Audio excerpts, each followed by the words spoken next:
दोस्तों आज की सबसे पहली और बड़ी खबर, झारखंड प्लस टू शिक्षकों की नियुक्ति के लिए बढ़ी आवेदन की समय सीमा।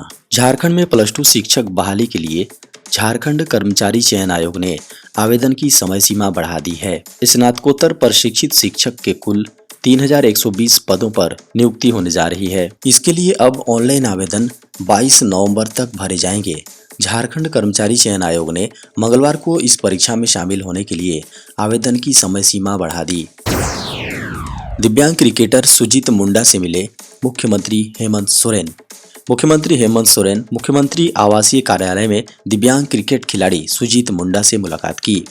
सुजीत मुंडा ने सीएम को अवगत कराया कि आगामी 4 दिसंबर से 17 दिसंबर 2022 तक आयोजित होने वाले blind cricket T20 world cup के लिए उनका चयन टीम इंडिया में हुआ है।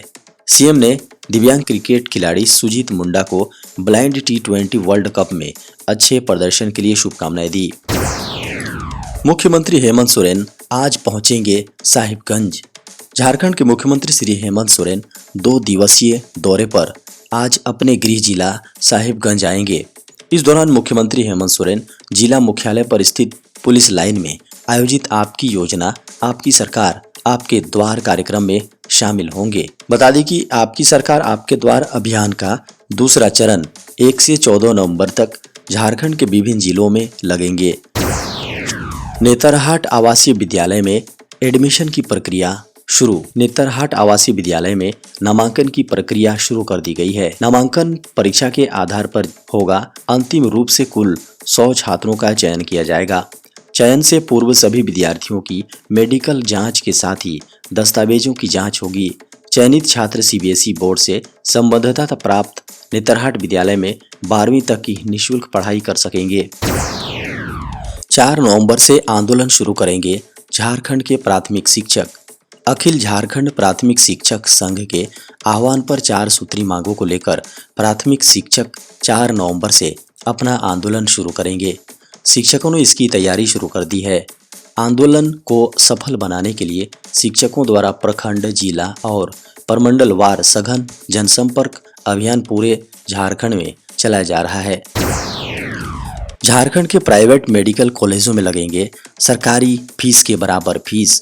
झारखंड में अब प्राइवेट मेडिकल कॉलेज की 50% सीटों पर सरकारी मेडिकल कॉलेज के आधार पर निर्धारित की गई फीस लगेगी। यह अहम फैसला नेशनल मेडिकल कमीशन के आदेश पर दिया गया है। इस मामले पर स्वास्थ्य विभाग ने झारखंड संयुक्त प्रवेश प्रतियोगिता परीक्षा को पत्र लिखकर आवश्यक कार्रवाई करने का आदेश दिया है। इनकम टैक्स रिटर्न फाइलिंग के लिए फॉर्म में बड़े बदलाव की तैयारी। इनकम टैक्स रिटर्न के लिए कॉमन यानी एक समान फॉर्म लाने की तैयारी चल रही है। इस संबंध में केंद्रीय प्रत्यक्ष कर बोर्ड CBDT ने एक ड्राफ्ट भी जारी कर दिया है। इसके साथ ही हितधारकों और आम जनता से सुझाव मांगे गए हैं। इसके जरिए CBDT रिटर्न फाइलिंग को आसान बनाना चाहती है। इसके अलावा टैक्स पेयर्स को कम से कम समय में फॉर्म सबमिट करने के लिए प्रोत्साहित करना चाहती है। बता दें कि अभी इनकम टैक्स रिटर्न के 7 फॉर्म हैं। CBDT के ड्राफ्ट के अनुसार 6 को मिलाकर एक कॉमन फॉर्म बनाने का प्रस्ताव है। झारखंड के मुख्यमंत्री श्री हेमंत सोरेन ने किया कांटाटोली फ्लाईओवर का निरीक्षण। मुख्यमंत्री हेमंत सोरेन झारखंड की राजधानी रांची के निर्माणाधीन कांटाटोली फ्लाईओवर का मंगलवार को निरीक्षण किया। उन्होंने कांटाटोली चौक पहुंचकर योगदा सत्संग आश्रम कांटाटोली कोकर फ्लाईओवर निर्माण कार्य की प्रगति का निरीक्षण किया। सीएम ने पदाधिकारियों को निर्देश देते हुए कहा कि फ्लाईओवर निर्माण कार्य निर्धारित अवधि के अंदर पूरा कर लिए जाएं। उन्होंने कहा कि फ्लाईओवर निर्माण कार्य में यदि कोई बाधा आ रही है तो निर्माण कार्य करने वाली कंपनी तथा जुडको राज्य सरकार के साथ तत्काल समन्वय बनाकर कार्यों में तेजी लाएं। घरेलू सामान की मरम्मत में अब नहीं चलेगी कंपनियों की मनमानी। अब प्रोडक्ट्स बेचने के बाद कंपनियां अपनी जिम्मेदारी से पीछे नहीं हट सकेंगी। सरकार अब इस मामले में सख्त रुख अपनाते हुए इसके लिए नया नियम लाने की योजना बना रही है, जिसके बाद बेचे गए प्रोडक्ट को भले ही कंपनी बनाना बंद कर दे, लेकिन बेचे गए प्रोडक्ट की सर्विस कंपनी को देनी होगी। बता दें कि सरकार ने होम अप्लायंसेस बनाने वाली 23 कंपनियों को इस मामले में एक पत्र लिखा है। सरकार के इस कदम को उठाने से ग्राहकों को प्रोडक्ट खरीदने के बाद होने वाली टेंशन से मुक्ति मिल जाएगी। सरकार ने न केवल रिपेयरिंग पॉलिसी के बारे में पूछा, बल्कि रिपेयरिंग में आने वाले खर्च के बारे में भी बताने को कहा है। सरकार का ये कदम उठाने के पीछे का मकसद ये है कि कंपनी से प्रोडक्ट खरीदने के बाद ग्राहकों को किसी भी तरह से परेशानी ना हो और हमेशा ग्राहकों को सर्विसिंग मिलती रहे। राष्ट्रीय पुरस्कार के लिए चयनित हुए झारखंड के 3 स्कूल। झारखंड के 3 विद्यालयों को राष्ट्रीय पुरस्कार के लिए चयनित किया गया है। केंद्र की मोदी सरकार द्वारा झारखंड के इन तीनों विद्यालयों को पुरस्कृत किया जाएगा।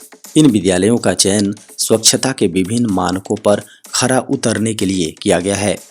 इनमें पश्चिमी सिंहभूम के कस्तूरबा गांधी बालिका आवासीय विद्यालय, नोवामुंडी रांची के कस्तूरबा गांधी बालिका आवासीय विद्यालय, सोनाहातू तथा पूर्वी सिंहभूम के Tata workers union high school Kadma शामिल हैं। खबरों को माने तो देश भर के जिन 39 स्कूलों का चयन इस राष्ट्रीय पुरस्कार के लिए हुआ है, उनमें 34 स्कूलों का चयन ओवरऑल श्रेणी और 5 का चयन सब कैटेगरी में हुआ है। बता दें कि सब कैटेगरी में चयनित स्कूलों में झारखंड का कोई भी स्कूल शामिल नहीं है। यह एक प्रकार से बड़ी उपलब्धि मानी जा रही है।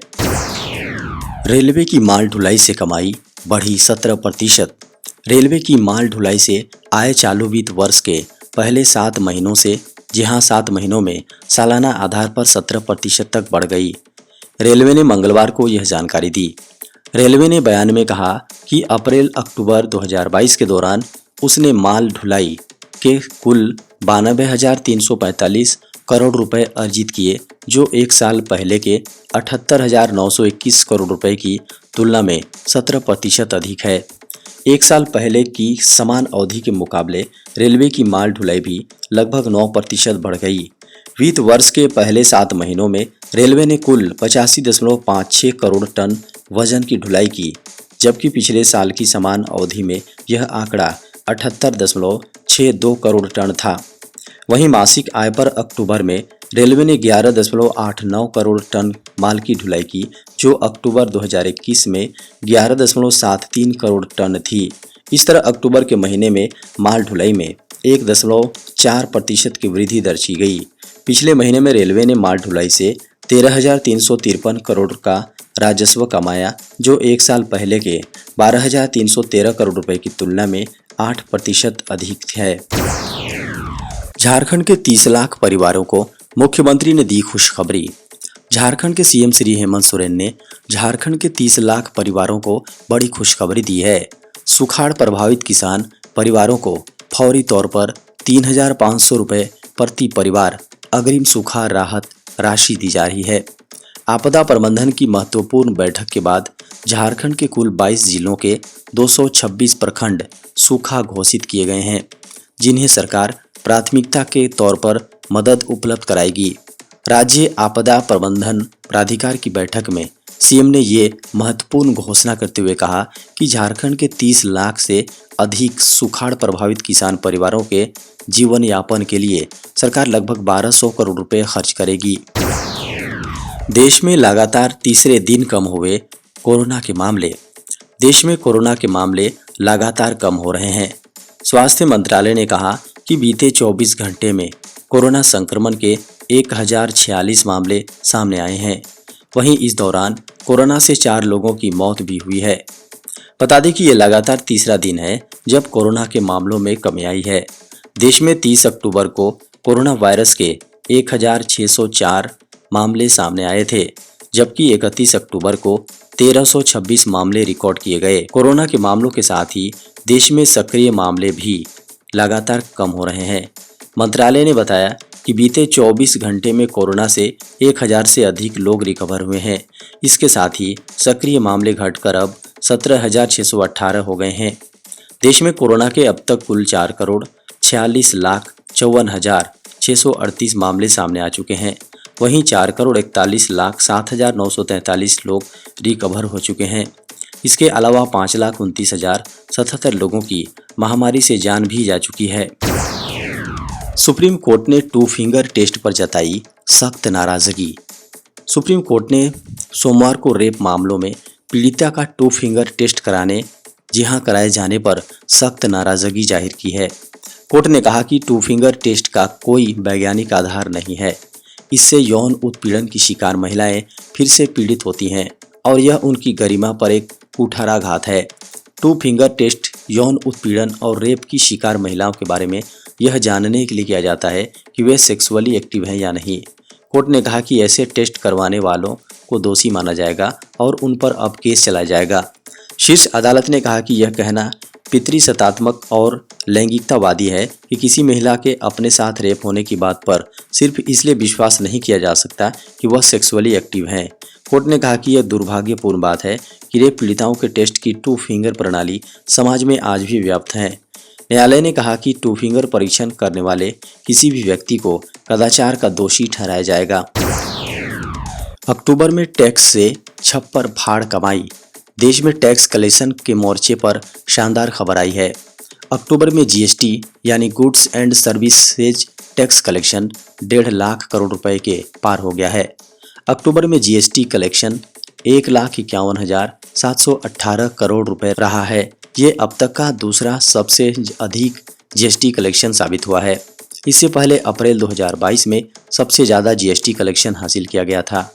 मासिक आधार पर देखें तो ये लगातार 8वां महीना है जब देश में जीएसटी कलेक्शन 1.4 लाख करोड़ रुपए के पार चला गया है।